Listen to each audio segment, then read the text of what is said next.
लासो फ्यापुला झ्यापा मुन्साङ मुला दान्दे मुन्साङ मुलाला भ्रात सोमस्यु ताजी अर्थात् तामाङ भाषामा 8:30 भइसकेको छ। मैले भन्न खोजेको अब यसरी भन्दो रहेछ र आज चाहिँ सङ्ख्या सिक्न मन लाग्यो, सिक्न मन लाग्यो अथवा भन्न मन लाग्यो। तपाईँहरूलाई पनि इच्छा भयो भनेदेखि यसरी याद गर्दाखेरि हुन्छ।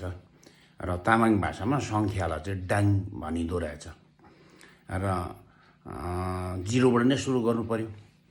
तोङ, घिक, नि, सोम, ब्ली, ङा, डु, निस, भ्रात, कु, चुई र यी सङ्ख्याहरू 1 देखि 10 सम्म मुखस्थ भयो भने अथवा थाहा भयो भने अरू त सजिलै हुँदो रहेछ जस्तो लाग्यो मलाई।